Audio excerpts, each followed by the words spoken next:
Le président de la République, Juan Manuel Santos, et la ministre d'Éducation, Maria Fernanda Campo, ont présenté au pays le programme national d'anglais 2015-2025, Colombia Very Well.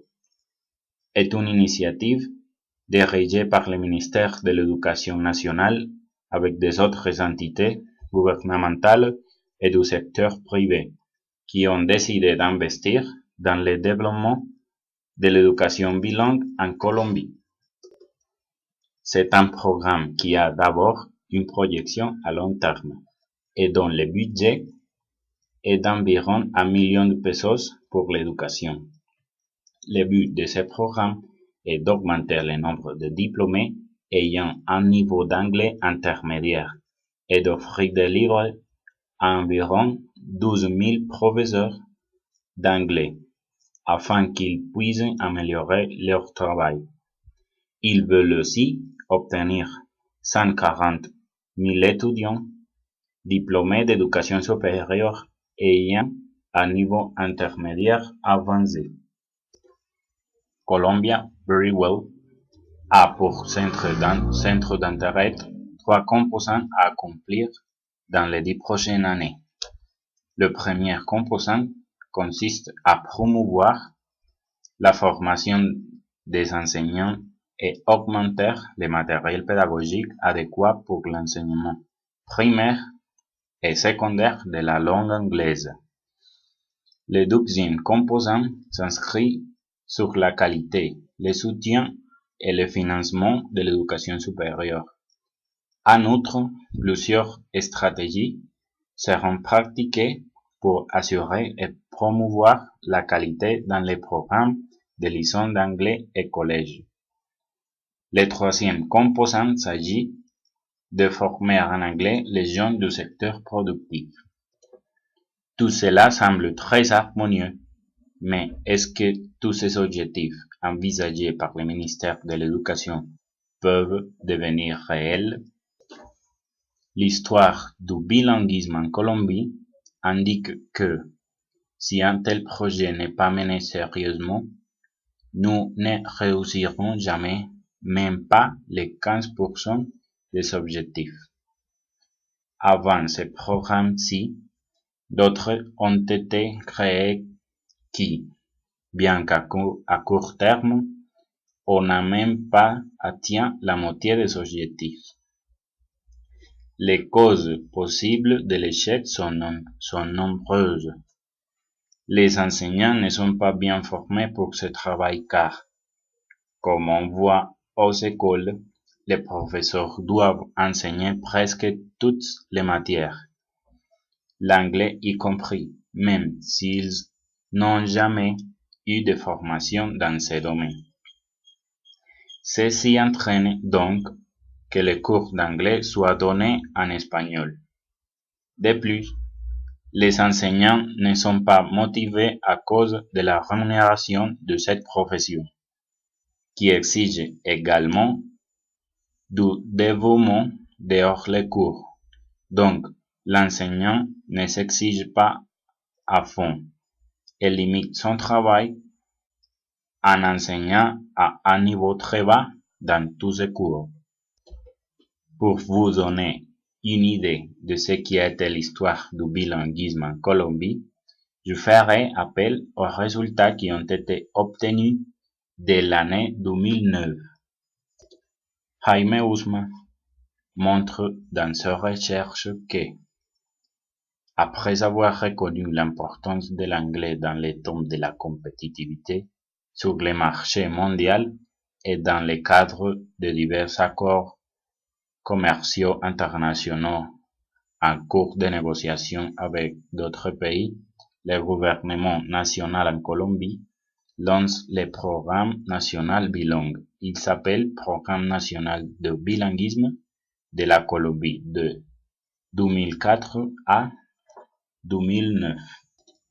C'est ainsi que des langues comme l'anglais et le français ont continué de consolider dans les écoles secondaires à Colombie, tandis que les langues minoritaires n'ont pas eu une importance dans la politique nationale.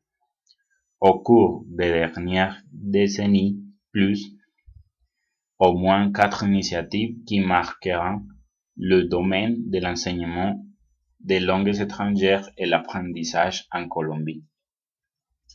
Le English Syllabus en 1982, le projet COFE, la Loi générale de l'éducation et les lignes directrices des programmes de langues étrangères. Cependant, les résultats de ces plans n'étaient pas aussi positifs que prévu. Tout d'abord, la plupart des enseignants des écoles n'avaient pas la compétence orale requise par de nouvelles approches, tandis que les changements structurels n'ont pas eu lieu, comme l'intensification du nombre de classes dans les écoles. En outre, les enseignants n'étaient pas familiarisés avec ces méthodes et approches et ont continué à enseigner dans des moyens qui ont été considérés comme plus appropriés ou plus confortables.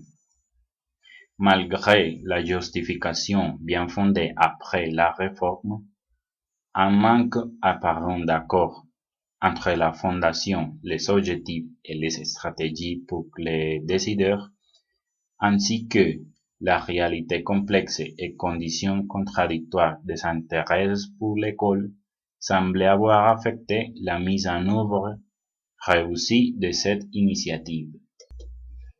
Ousma nous montre également que la notion instrumentale de bilinguisme espagnol-anglais reflétée dans les programmes nationaux bilingues avec leur accompagnant texte et des outils politiques exclut les langues autochtones et d'autres étrangères de la discussion sur le bilinguisme et l'apprentissage d'une seconde ou étrangère langue en Colombie, impose les discours et les pratiques importées dans le pays au détriment des savoirs locaux.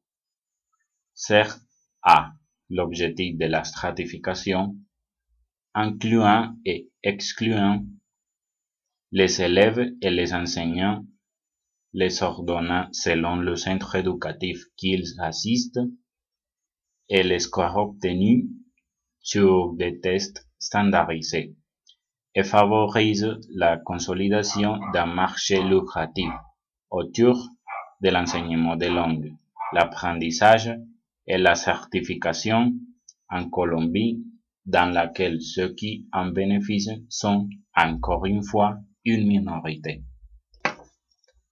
En outre, Anne de Mejía a concentré son article dans la présentation d'un aperçu et une méta-analyse de certaines des principales questions soulevées par la mise en œuvre du programme national bilingue en Colombie. Les tensions et les contradictions signalées par plusieurs chercheurs dont les publications ont été discutées sont peut-être s'attendre à un scénario où le développement et la promotion d'une langue puissante anglais est privilégié au détriment des autres langues qui font partie de l'école locale de la langue.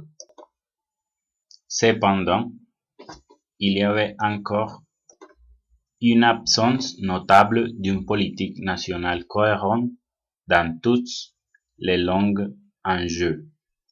Les programmes d'éducation ethnique et les langues autochtones et créolées ont été et sont toujours considérés comme quelque chose de séparé du bilinguisme dans les langues internationales, et les deux sont servis par les différents services du ministère de l'Éducation.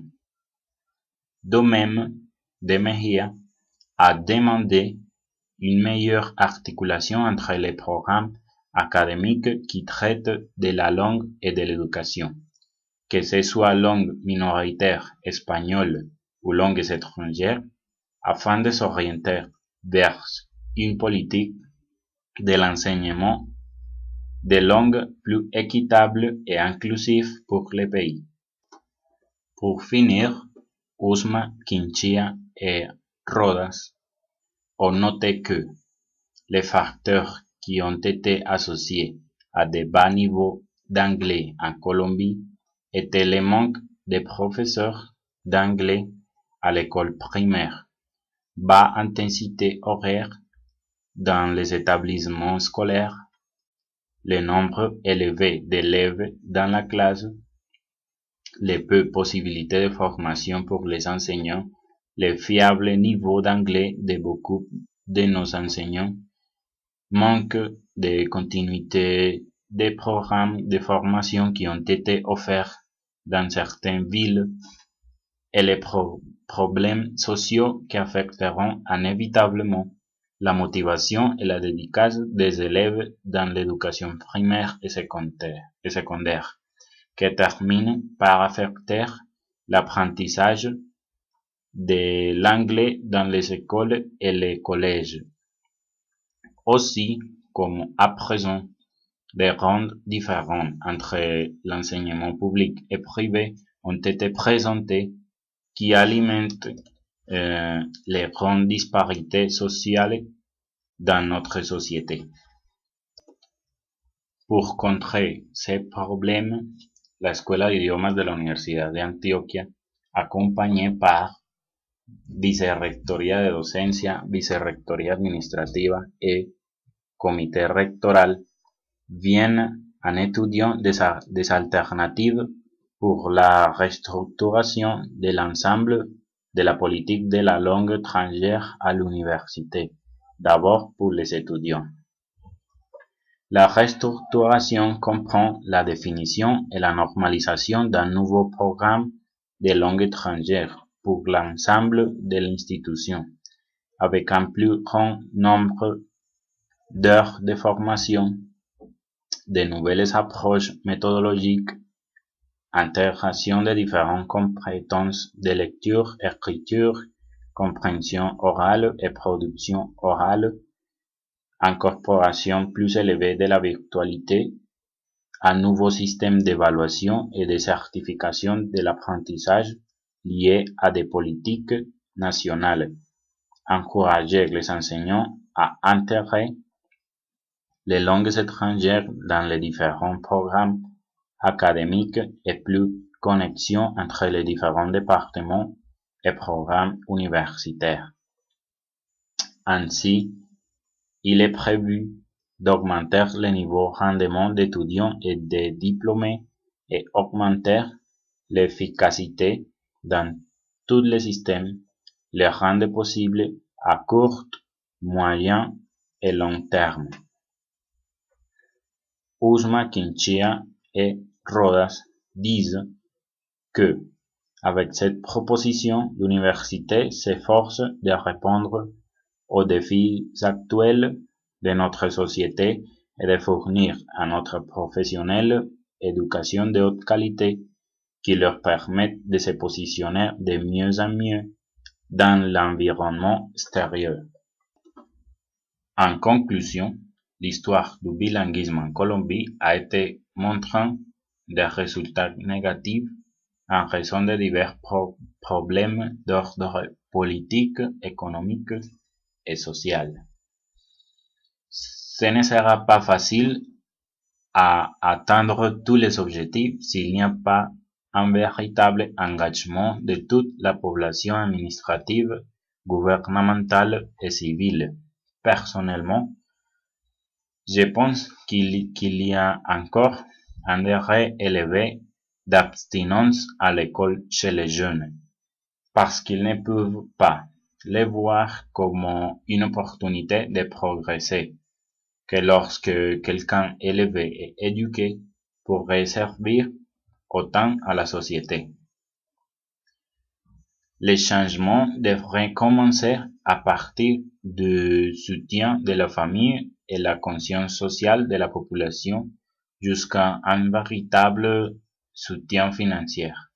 Parce que même si l'argent ne peut pas tout acheter, s'ils peuvent motiver tous les personnels en charge de ces programmes pour donner les 100% dans leur travail, et il est prévu aussi que les accompagnements de financement et des pratiques d'enseignants soient transparents pour donner aux citoyens un produit de qualité, ce qui ne rendrait pas bien paraître l'individu comme un tel, mais pour les pays en général.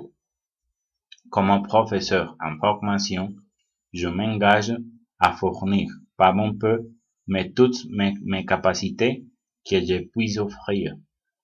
Seulement avec cette pensée ensemble, nous pouvons obtenir, je ne sais pas si 100% des objectifs, mais la grande majorité, et ça serait un succès par rapport au plan et programmes qui ont été créés précédemment, qui ont été presque un échec. Merci.